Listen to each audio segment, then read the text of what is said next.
The name causes a lot of concern.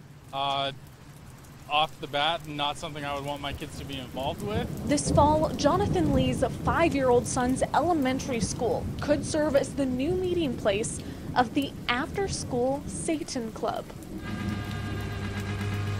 The national group Satanic Temple is working hard to launch a new after-school program. Satan to us is a literary metaphor for a ultimate rebel against the ultimate tyrannical force. The head of the Utah chapter of Satanic Temple says the group isn't about promoting or worshiping the devil. We're providing all these activities that are teaching kids the fundamentals of what we believe. Despite the eerie music, ambient chanting, and spiders crawling across the screen of the promotional video for the club,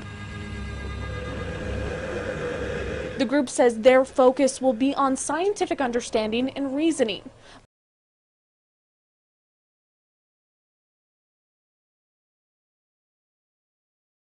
Which holds their meetings in public schools.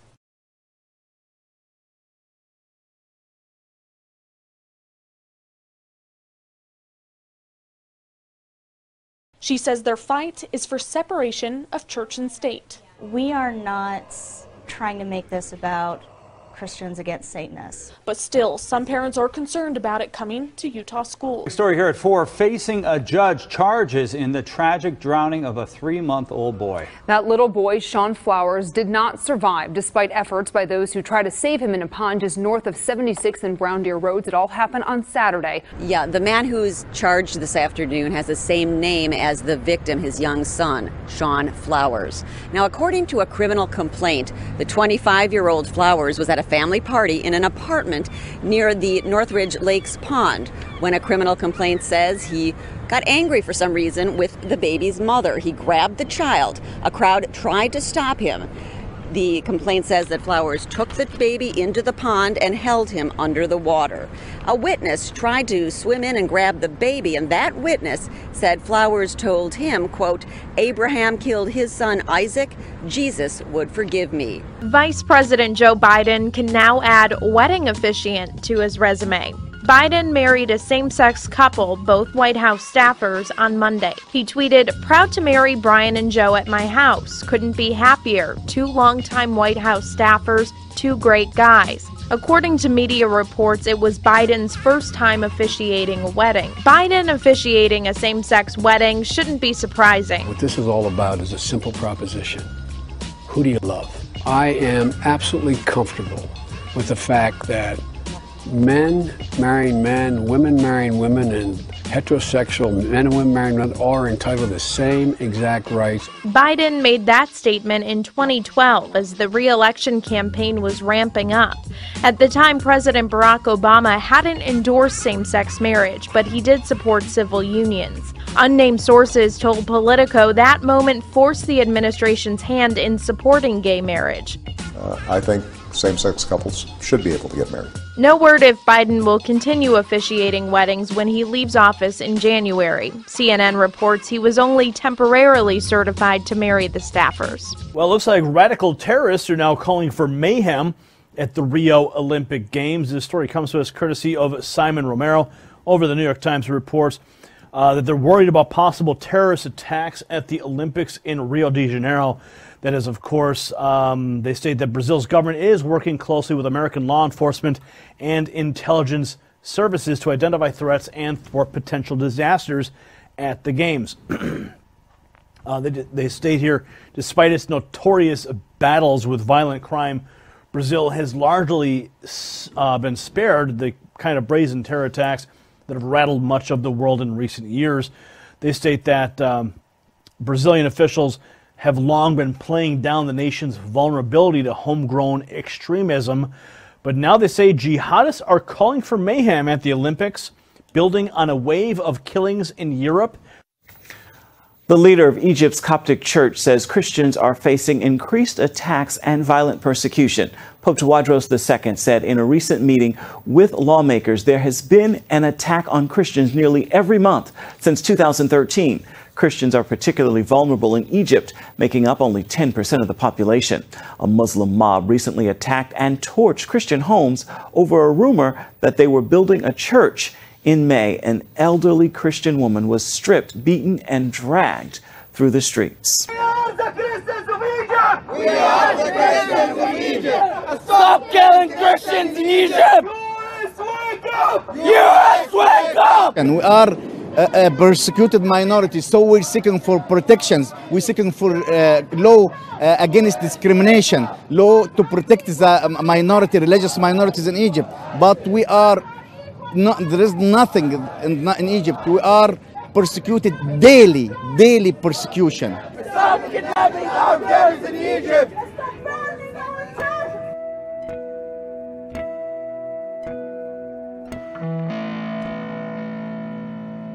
Donald Trump hitting Hillary Clinton on refugees. This, as we're hearing, 8,000 Syrians living in the United States have been granted temporary amnesty by Homeland Security to Republican Congressman Ron DeSantis. Congressman, you say this is a very dangerous idea. Well, good afternoon, Charles. Yeah, it's interesting. The TPS designation that was put down by Jay Johnson actually applies to people who came illegally from Syria yesterday, and it's not just the people who had been here.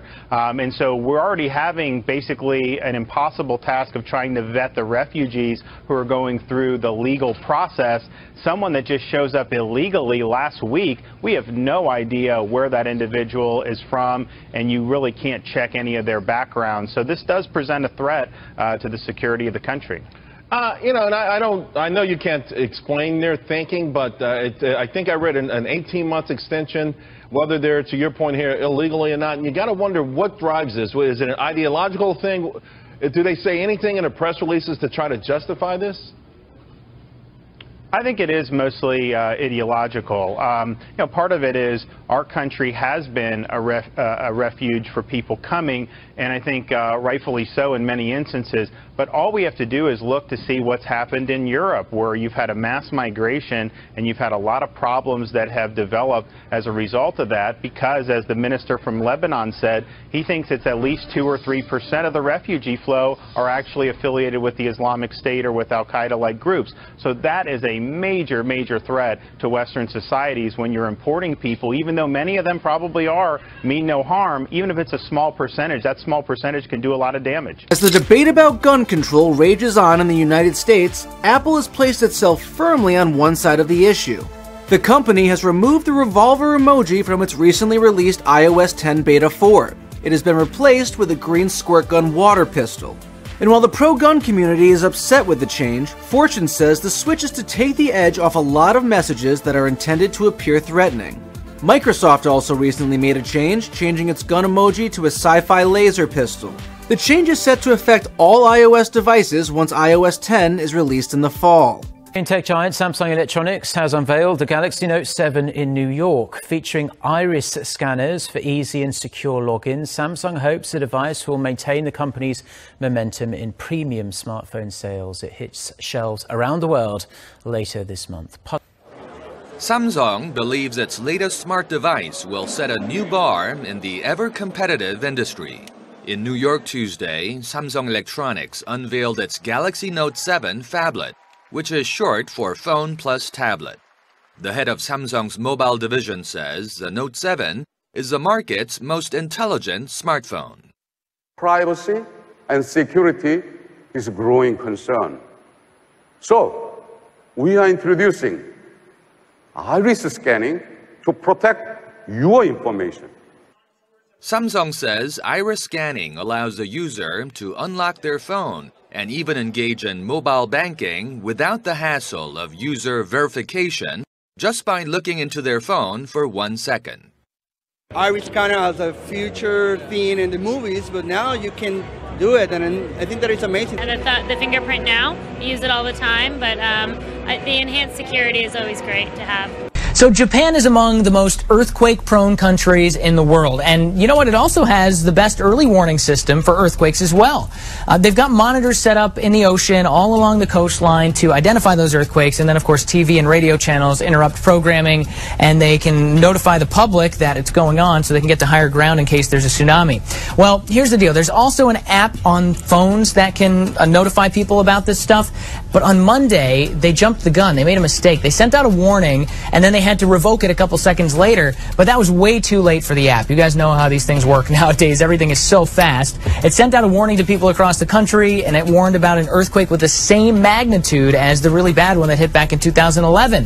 So, as you might imagine, this caused some problems. Trains around the country were all grounded to a halt.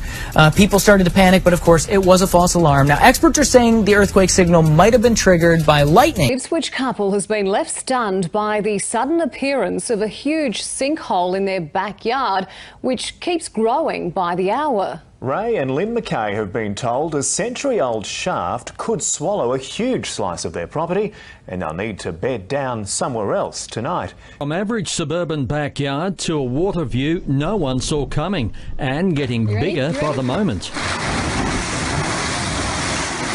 The neighbour had been out watering his tomatoes and he said, you know, you got a hole in your backyard? I said, no. Ray and Lynn McKay have called their property at Basin Pocket in Ipswich home for about 20 years, oblivious that the earth would suddenly be moving for them in such dramatic fashion. It was a vertical trial shaft, so it was an exploratory shaft to look for coal, basically. Initial assessment by the experts suggests the shaft could be over 60 metres deep and over 100 years old.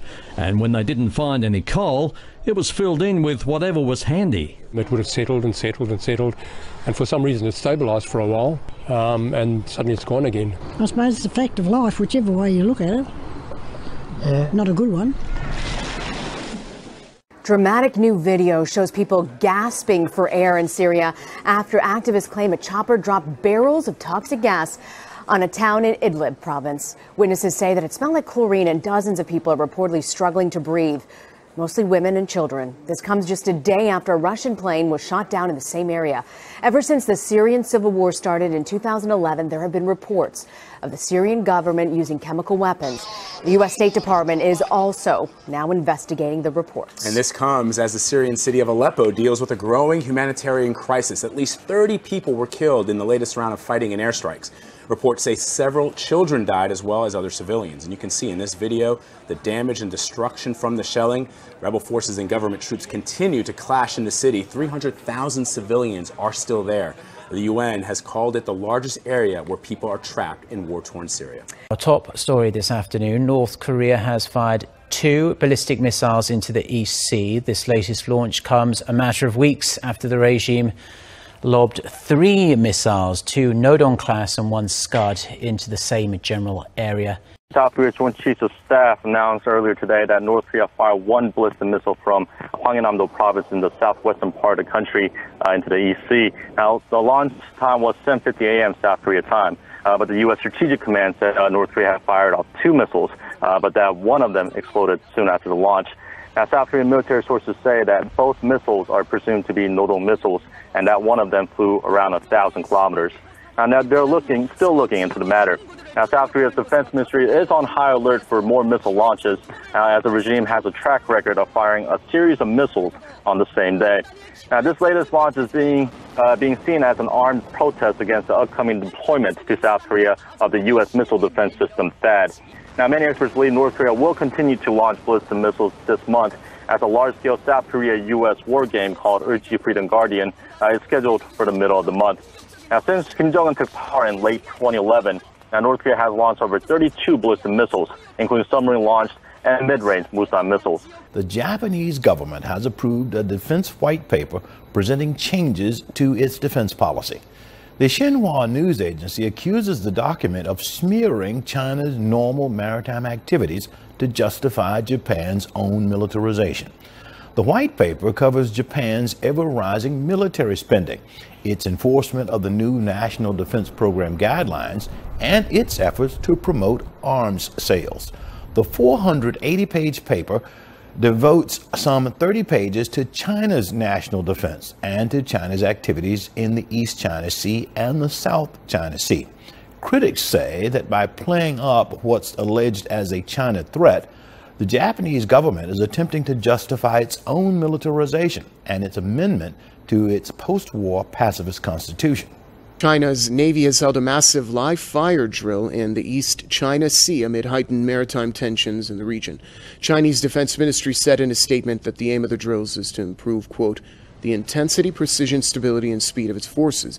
The exercises, which began on Monday, involve firing dozens of missiles and torpedoes. The development comes at a time of increased tensions in East Asia after an international arbitration tribunal last month rejected Chinese territorial claims to the South China Sea. Beijing has dismissed the ruling as invalid. Russia's Deputy Prime Minister Dmitry Rogozin says Russia's new Bore-class nuclear-powered submarines are capable of penetrating any missile defense system. Rogozin made the statement during Russian Naval Day celebrations. He added that the Bulava ballistic missiles on board the submarines are equipped with 6 to 10 high supersonic warheads that can overcome any defenses. The submarines are also smaller and quieter than their predecessors, making them harder to detect.